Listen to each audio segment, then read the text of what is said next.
Espace TV, le 22h.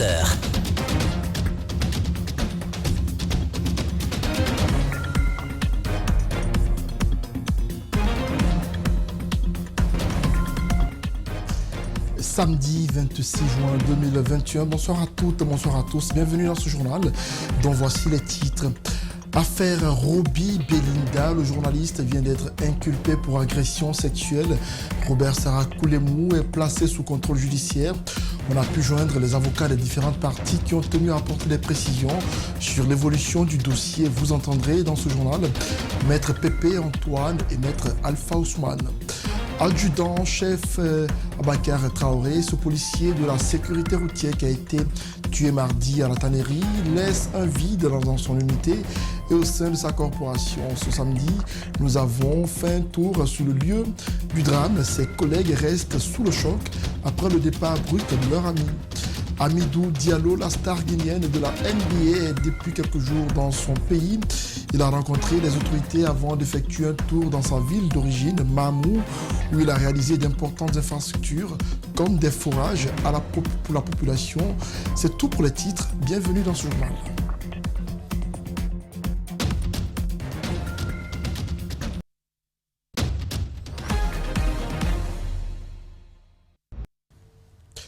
Amadou Damaro Camara est au centre d'une polémique née il y a quelques jours au sein du Parlement. La gestion du président de l'Assemblée nationale est décriée par certains de ses pairs qui dénoncent des pratiques népotistes dans l'octroi des marchés. La nouveauté dans cette affaire, c'est que les frondeurs sont du RPG Arc-en-Ciel, le parti qui a porté Damaro au perchoir.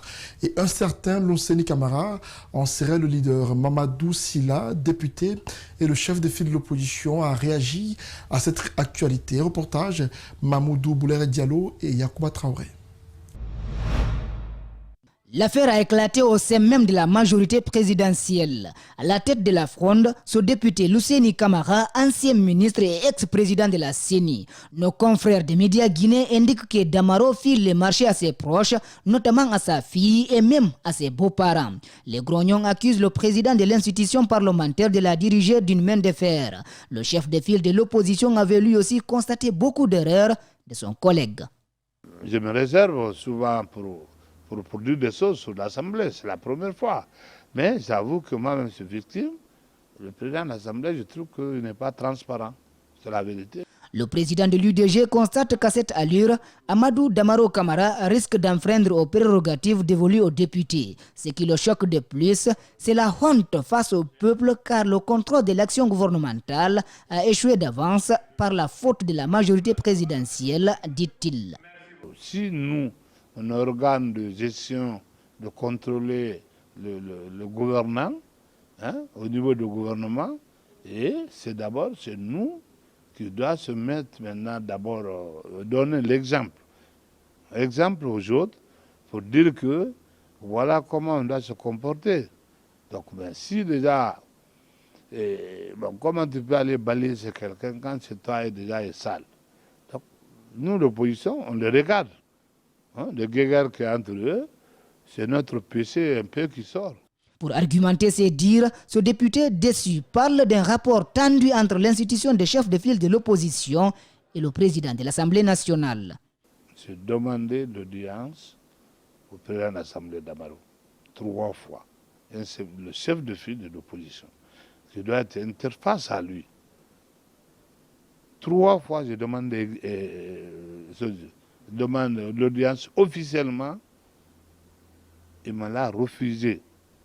Pour l'instant, les frondeurs décident de garder le silence jusqu'à la fin du renouvellement du bureau de l'Assemblée nationale prévu la semaine prochaine. Selon une indiscrétion, près de 70% des membres du RPG au Parlement sont contre la gestion de Amadou Damaro Camara. Ils entendent même signer une pétition pour limiter le mandat du président à 1 an au lieu des 5. Lors d'une conférence de presse qu'il a organisée en début d'année, le président de l'Assemblée nationale avait confié que la rénovation du palais du peuple a coûté à plus de 31 milliards de francs guinéens, sans préciser le nom de la société bénéficiaire du marché.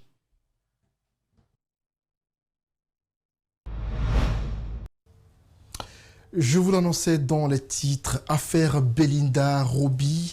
Le journaliste Robert Sarakulemou a été inculpé pour viol et placé sous contrôle judiciaire par le tribunal de première instance de Dixine.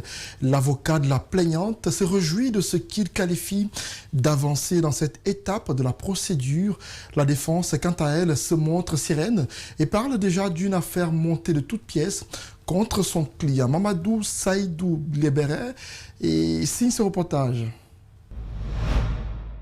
Après s'être prêté aux questions de la brigade spéciale de protection des personnes vulnérables et du procureur, Roby Sarakulemou a été soumis au même exercice auprès du juge d'instruction. Au terme de son audition, le journaliste chroniqueur a fini par être inculpé et placé sous contrôle judiciaire. Une phase importante pour l'avocat de la plaignante. C'est avec beaucoup de satisfaction que nous avons appris que M. Roby Sara a été inculpé de viol et placé sous contrôle judiciaire sur la personne de Mademoiselle Belinda, une jeune fille de 19 ans qu'il a décidé à travers sa volonté de détruire la vie. La défense affiche une certaine sérénité dans cette affaire. Maître Pépé Antoine Lama précise tout de même que l'inculpation n'est pas synonyme à la culpabilité. Contrairement à ce que beaucoup pensent, inculpation ne veut pas dire culpabilité. Inculpation ne veut pas dire forcément placement sous mandat de dépôt. C'est un acte posé par le juge d'instruction en prélude à une enquête approfondie. Toutes les parties crient à une altération de l'image de leur client.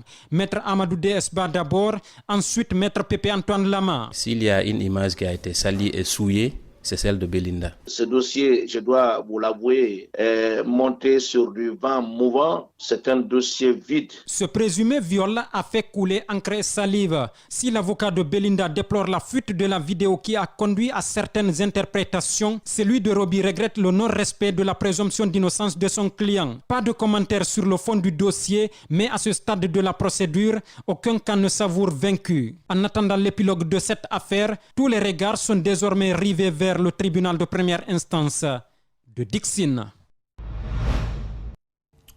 Saïdou Lebere Baldé, il faut que les conducteurs de véhicules apprennent à respecter les policiers. Nous ne sommes pas leurs ennemis. Ce sont les propos des collaborateurs de l'adjudant-chef Abakar Traoré, tué il y a quelques jours par un chauffeur au rond-point de la tannerie à Matoto. Ses collègues, obligés désormais de travailler sans lui, se rappellent encore du bon policier qu'il était. Ils demandent que la justice soit faite pour leurs collègues André Mossier-Milimono et Abakar Dine Camara y ont fait un tour. On suit leur constat. Quelques jours après sa mort, les collègues de l'adjudant-chef Bakari Traoré n'arrivent toujours pas à se remettre de ce drame qui s'est déroulé sous leurs yeux au rond-point de la tannerie. Reconstituant les faits, le coordinateur adjoint de la sécurité routière de Matoto estime que son collègue a été un policier aguerri. Notre défunt ami était arrêté ici. Entièrement, le véhicule venait. Il était ici. Il a bloqué le véhicule par là.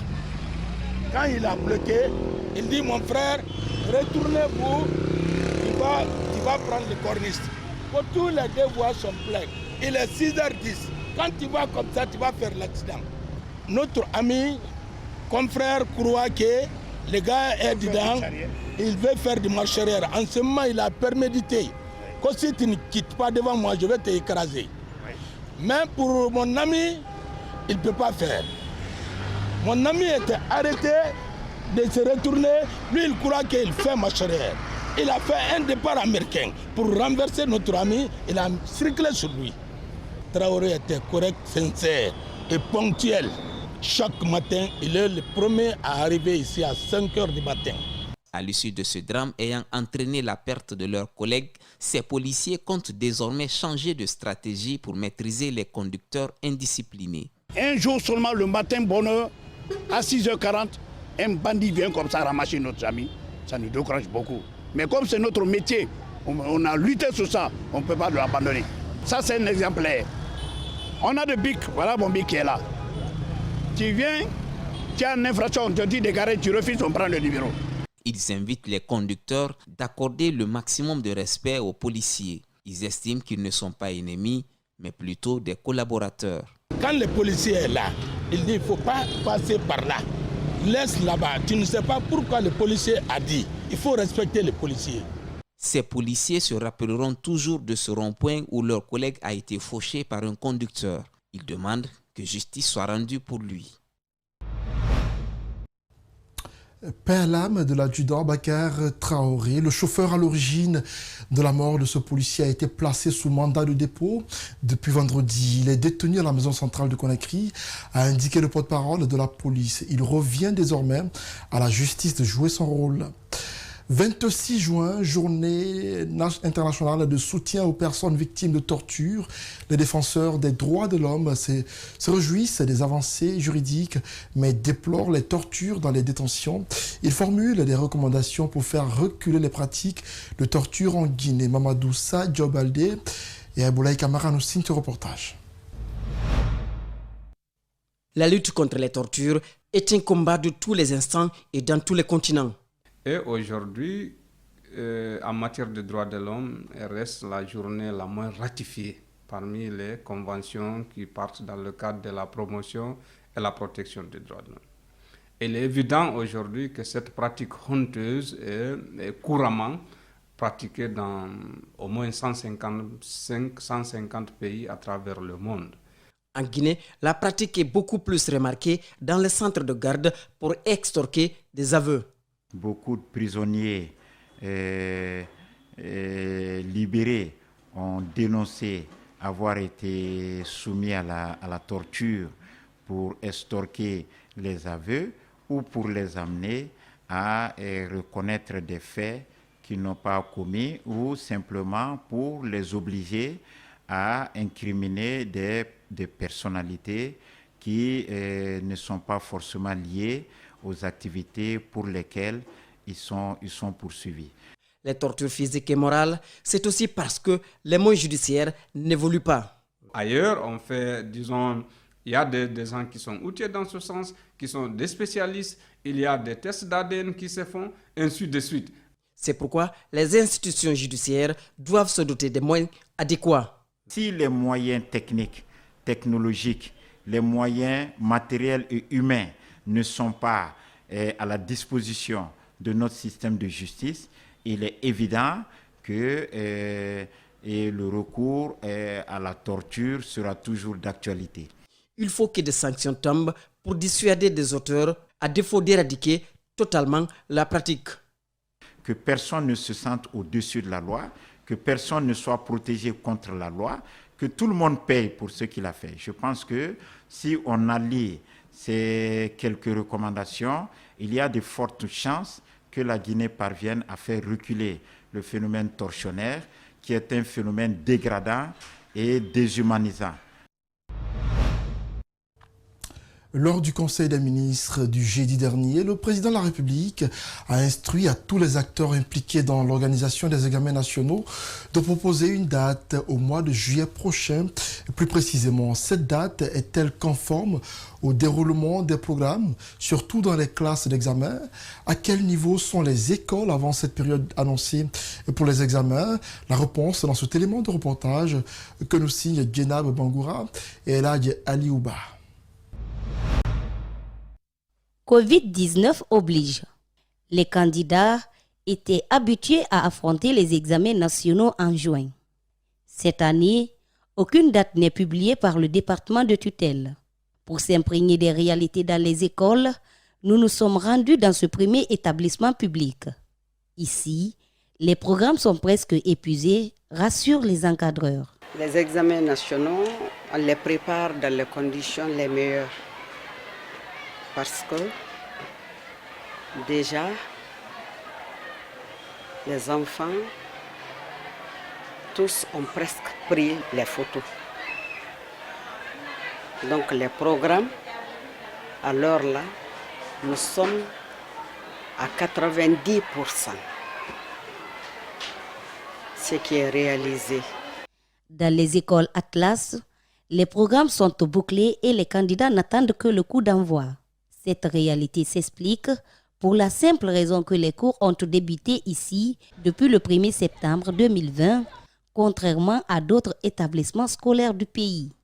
Tous les programmes d'enseignement au CM2, 6e année, 3e, 10e année et les classes de terminale sont bouclées.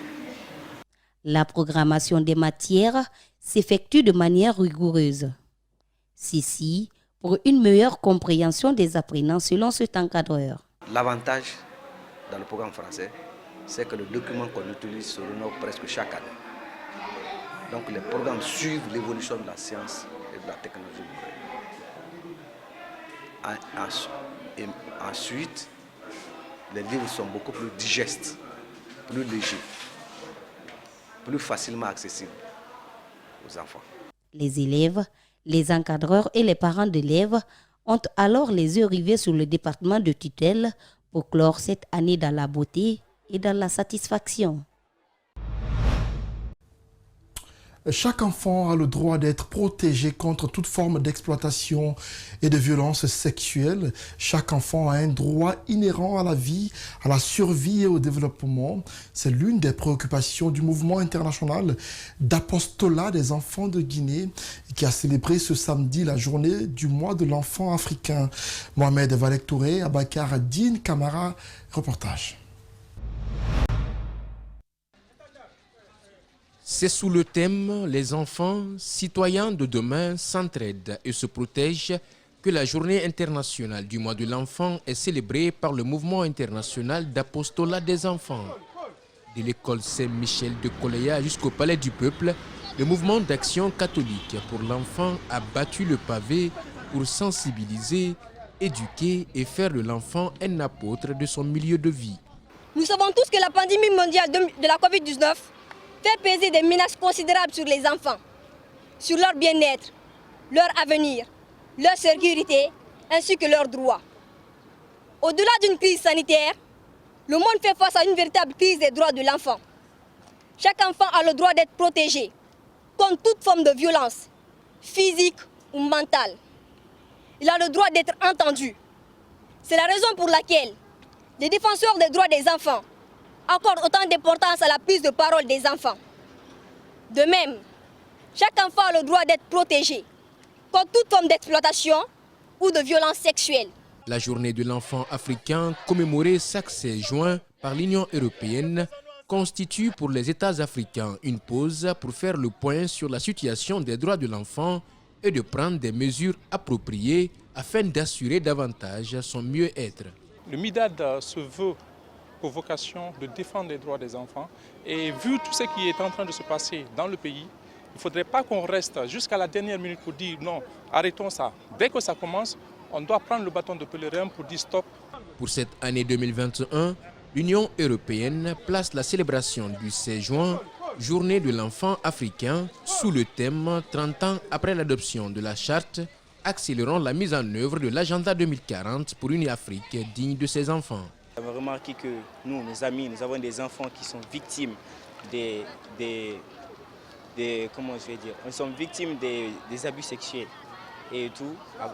À cause de cela, nous, le MIDAD Guinée, servi avec MIDAD Guinée, nous avons jugé nécessaire de prendre cette initiative afin de défendre les enfants.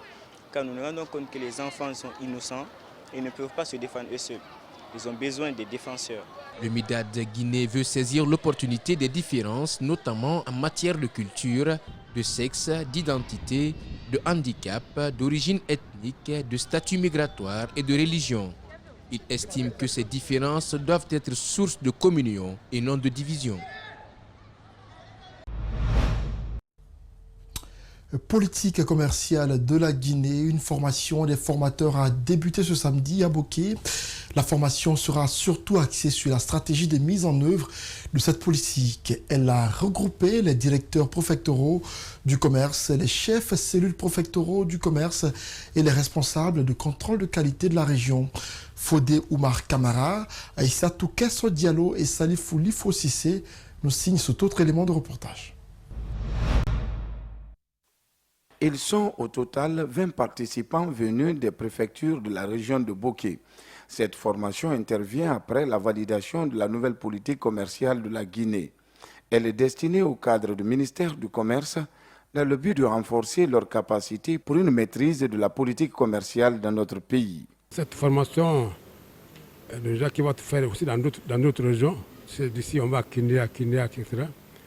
et vise donc à former les gens à la base sur cette notion de politique commerciale qui est importante parce que sans ce savoir-faire, sans cette capacité de comprendre et diffuser, cette politique ne sera pas diffusée. Les autorités locales en charge du commerce invitent les participants de cette rencontre de Boké à une meilleure collaboration avec les opérateurs économiques sur le terrain de leurs localités respectives. C'est une formation qui est indispensable pour le bon fonctionnement du commerce à l'intérieur du pays. Vous savez, il y a beaucoup de pertes que nous arrivons, nous commerçants, en achetant des produits par exemple périmés, sans se rendre compte.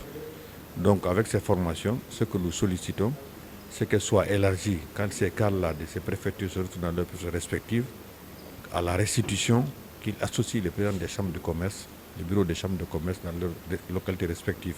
Le représentant du gouverneur de Boké, lui aussi, a invité les participants à vulgariser cette connaissance acquise dans les différentes préfectures de la région. Cette nouvelle politique doit être divulguée à tous les niveaux.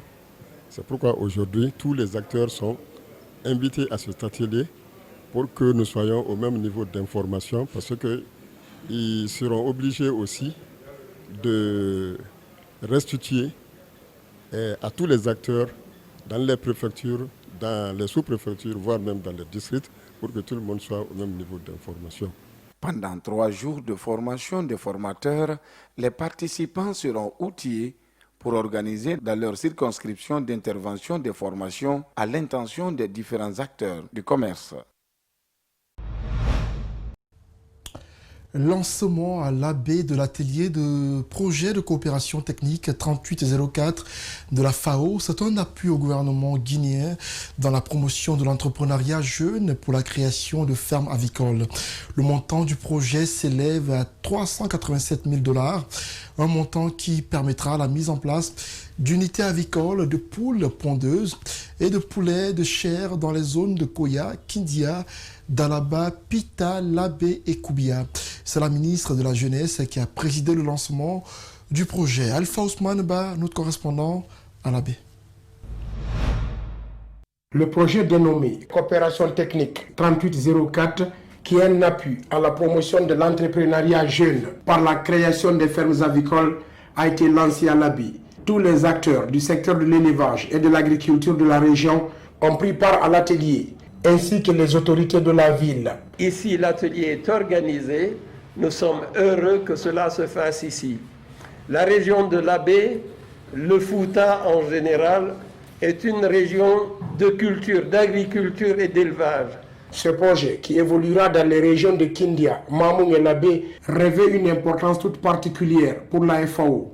En réalisant ce projet de coopération technique d'une valeur totale de 387 000 $ US, la FAO a la certitude de contribuer à l'amélioration de la qualité alimentaire et nutritionnelle des populations, mais également de réduire le chômage des jeunes par la création d'activités génératrices de revenus, tout en améliorant les capacités techniques des éleveurs et marchands de volailles en Guinée.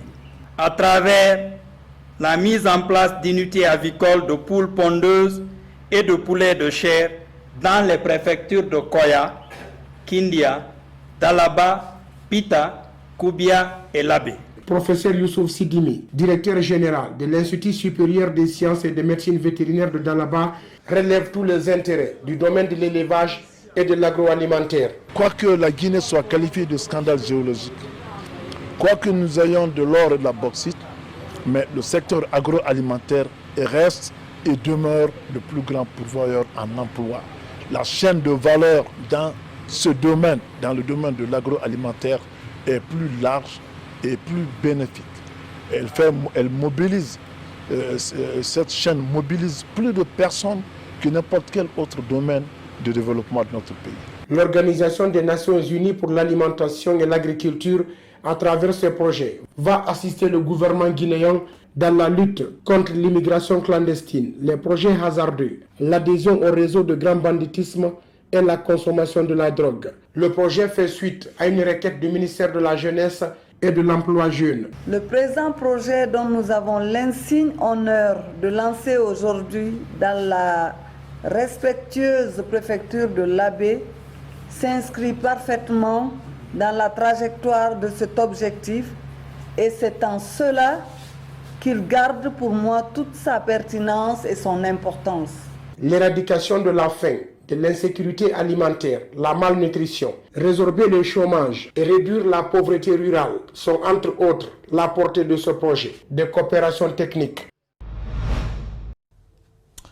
Après Conakry, la star guinéenne de la NBA, Hamidou Diallo, était à Mamou, accueilli comme un roi. Il a profité de son séjour dans sa ville d'origine pour procéder à l'inauguration de plusieurs forages d'eau qu'il a offerts à la population locale. Alpha Mamoudou Bari était sur les pas du champion du slam dunk en 2019. Suivez son compte rendu. C'est la première visite officielle de Hamidou Diallo en Guinée depuis son titre de champion du slam dunk en 2019 obtenu aux États-Unis d'Amérique. Il est venu en Afrique quand il avait 3 mois. Il était sur le dos de sa mère. Maintenant, ça fait la deuxième fois. Le jour que j'ai quitté ici en 89, je suis allé en aventure. Mon rêve, c'est d'avoir une famille et prendre cette famille, ramener cette famille en Guinée chez moi, dans mon pays. Et pour la circonstance, la star américaine de basketball a bénéficié d'une grandiose réception dans sa ville d'origine. C'est vraiment un plaisir et puis c'est une expérience qu'il n'a jamais reçue au fait et tout est nouveau au fait quoi. Donc il est vraiment excité, il est fan de tout ce que vous avez fait déjà pour lui et c'est vraiment un plaisir. Le séjour de Hamidou à Mamou a été marqué par plusieurs visites de terrain. Il va ensuite procéder à l'inauguration de 2 forages dans le quartier Orefello. C'est un sentiment de réconfort moral parce qu'ils viennent d'ajouter un plus à la réalisation de notre programme de développement local PDL. C'est un plus. On va lui dire merci beaucoup. Et nous prions Dieu qu'il lui guide les pas sur les chemins de la réussite. La star du NBA a aussi profité de son séjour pour partager pendant 2 jours son expérience avec les jeunes basketteurs de la ville Carrefour avec l'accompagnement des boissons Salam. Je suis là, non pas en sportif, mais surtout en admirateur de notre frère. Encore une fois, merci et bonne chance à lui. Hamidou, c'est une fierté guinéenne, une fierté nationale. Donc quand il est arrivé, aux grands joueurs, aux grandes stars, les grandes marques. Donc on a voulu que notre marque se joigne pour joindre l'utile à l'agréable. Donc depuis Conakry, l'équipe s'est mise à la disposition de la famille et de la Fédération guinéenne de basket, ce qui a continué jusqu'à Mamou. Hamidou Diallo rentre donc aux États-Unis avec beaucoup de satisfaction et promet de revenir très souvent. Voyager sans visa dans plus de 125 pays, c'est possible avec Vanuatu Pass, un passeport très particulier du Vanuatu. Il a été présenté ce vendredi par l'entreprise Yaka Yaku SAS, une entreprise basée à Mulhouse, en France, et qui vend ce passeport d'un pays du bout du monde. Mamadou Saliouba, Aboulaye Kamara. Perdu dans l'océan Pacifique, voici le Vanuatu, un pays de plus de 200 000 habitants, considéré comme l'un des pays les plus heureux au monde, avec une nature, un récif corallien et quelques 82 plages à couper le souffle. Presque un paradis. Mais le Vanuatu, c'est surtout l'avantage de son passeport, le Vanuatu Pass, un petit document qui vous offre la possibilité de voyager sans visa dans plus de 125 pays, dont l'Italie, la France et le Royaume-Uni. L'offre Vanuatu Pass, qui comprend 3 services principaux, c'est le passeport du Vanuatu. Ce passeport a la particularité de permettre à son détenteur de parcourir 125 pays dans le monde, sans besoin d'avoir un visa. Pour avoir ce passeport, pas moins de 130 000 $ américains. Une somme justifiée par les multiples avantages qu'offre le Vanuatu Pass. Le passeport de Vanuatu, c'est plus de 125 pays dans le monde, à accès direct sans besoin de visa. Dans les pays où vous aurez besoin d'une d'une acceptation, d'une déclaration préliminaire, vous le faites en ligne simplement. Et évidemment, parce que vous avez un passeport qui a une certaine puissance, il va de soi que le visa il vous sera accordé en ligne. Autre avantage, toutes les nationalités peuvent demander le Vanuatu Pass qu'on peut vous livrer en seulement 60 jours. Mais ce passeport, comment l'obtenir en Guinée? Pour l'obtenir, c'est tout simple. Vous contactez Yakayaku SAS à travers son représentant local. J'ai nommé M. Draman Konaté, qui est désormais ambassadeur Vanuatu Pass Guinée dans votre pays. Vous contactez effectivement la société GDS Sarl à travers M. Draman Konaté et vous enregistrez vos données personnelles. Nous avons toutes les garanties de l'État du Vanuatu pour pouvoir exercer cette activité avec toutes les accréditations possibles. Autre précision, pas besoin de partir ou de résider dans ce pays, quoique paradisiaque, pour avoir ce passeport. Le point focal du projet La Guinée au Zénith a animé un point de presse ce samedi dans un réceptif hôtelier de la place. C'est une rencontre au cours de laquelle l'agenda pour la tenue de ce rendez-vous culturel a été dévoilé. La Guinée et sa culture seront à l'honneur sur la scène internationale en France dès le 3 octobre prochain. En tout cas, c'est une ambition affichée par la structure Horizon Sound System, porteuse du projet.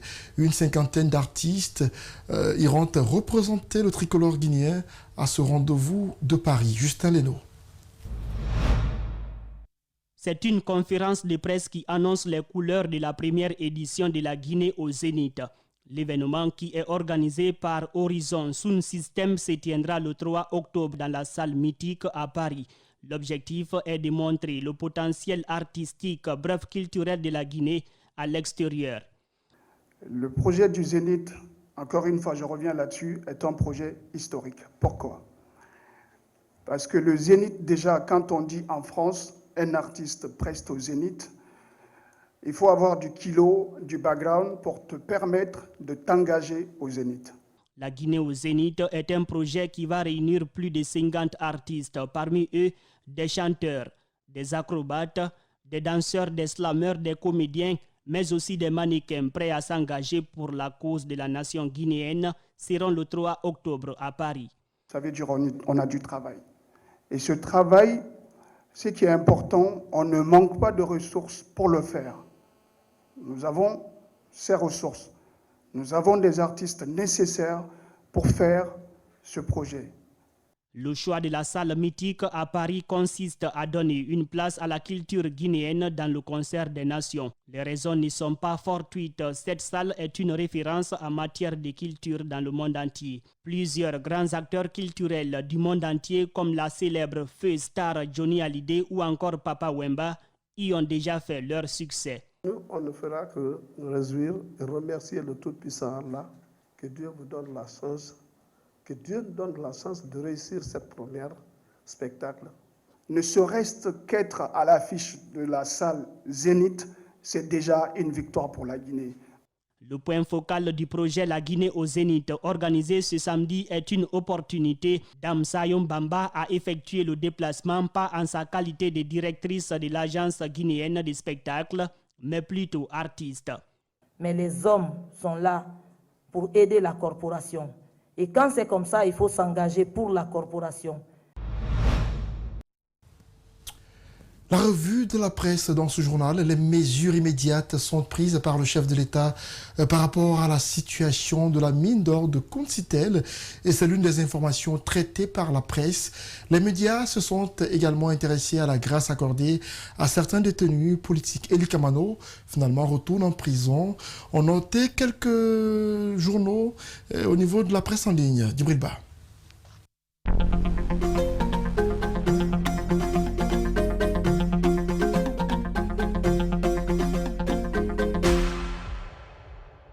Bonsoir. À la une des médias, la situation a été très tendue cette semaine à Kounsitel, à Gawal, Alpha Condé donne des ordres et fixe une condition, titre Guinée 114. En tout cas, c'est l'une des résolutions, selon notre confrère du Conseil des ministres de ce jeudi 24 juin 2021. Le chef de l'État s'est prononcé sur la fermeture de nouvelles mines d'or découvertes dans la préfecture de Gawal, notamment à Kouncitel, demandant au gouvernement de diligenter une enquête. Alpha Condé a fixé la condition d'une éventuelle réouverture des sites et n'exclut pas une exploitation industrielle en lieu et place de l'exploitation artisanale. Le site d'information Mosaïque barre également à sa une mine d'or de Kouncitel. Le chef de l'État instruit la mise en place immédiate d'une enquête, d'une commission, d'enquête. Selon Alpha Condé, il faut que toutes les dispositions soient prises en la matière pour faire des études dans l'immédiat qui détermineront le périmètre d'exploitation et ainsi procéder aux autorisations nécessaires pour une exploitation par les orpailleurs agréés ou une exploitation industrielle ou les deux à la fois, selon les conclusions des experts. À la une des médias également, le président Condé a gracié d'autres détenus politiques. Le Lynx.net titre « Grâce présidentielle, s'humilier pour se libérer ». De son accession à la magistrature suprême du pays en 2010 à 2020, le président Alpha Condé n'a que très peu usé de son droit de grâce. Maintenant qu'il a un troisième mandat en poche, il s'en sert comme il veut. Ces derniers jours, cette grâce se répand sur des opposants coopérant comme un virus. En moins d'une semaine, Boubacar Diallo alias Grenade, Mamadi Condé, Dimadik Sans Frontières, ancien militant de l'UFDG, principal parti de l'opposition, Souleymane Condé Youssouf Dioubate, ancien membre du FNDC, aujourd'hui responsable de la diversité républicaine de Guinée, ont tour à tour bénéficié d'une remise totale de leur peine. La Guinée.info de sa part titre « Deux autres opposants graciés demandaient pardon au président de la République semble être devenu une obligation pour être gracié. En tout cas, ceux qui l'ont fait ont eu sa clémence. Grenade et Madik Sans Frontières ainsi que Souleymane Condé et Youssouf Dioubate en sont une illustration. À la une des médias, 3 partis politiques grossissent les rangs de la CORED. Outre les 15 partis signataires de la charte de création, 3 autres formations politiques ont rejoint la CORED, la Convergence pour la Renaissance de la démocratie en Guinée, coalition dirigée par le chef de file de l'opposition Mamadou Sylla. Au même moment, le site d'enquête et d'investigation écrit dans ses colonnes, le chef de file de l'opposition rencontre la CEDEAO. Mamadou Sylla compte rencontrer d'autres institutions. Notre confrère rappelle que l'homme n'a jusque-là reçu son budget de fonctionnement. Le site d'information Convergence gn.com s'intéresse au cas Eli Kamano. L'artiste, après avoir été placé sous mandat de dépôt, il a été conduit à la maison centrale. L'artiste musicien est poursuivi par Salif Kamara Sipervé, ancien président de la FEGIFOOT, pour injure et diffamation par le biais d'un système informatique. Incarcération d'Eli Kamano, je n'en reviens pas, s'étonne son avocat, je suis tout simplement surpris. Je ne pouvais pas m'attendre à cela, à cette mise en détention aujourd'hui, parce que nous sommes venus à l'audience avec toutes les assurances, toutes les garanties, a dit Maître Salif Béavogui, cité par l'auteur de l'article. Guinée 7 titre aussi, Eli Kamano a été pris à partie manu militari comme un vulgaire type conduit à la prison civile. Son avocat conclut, quand vous êtes faible, vous ne pouvez pas échapper à la prison. Quand vous n'avez pas de moyens, vous ne pouvez pas échapper à la prison. Quand vous n'avez pas de l'embras, vous ne pouvez pas échapper à la prison. Voilà, ainsi s'achève ce journal réalisé par toute l'équipe de la rédaction. Merci à tous ceux qui l'ont suivi. Bon week-end chez vous. Au revoir.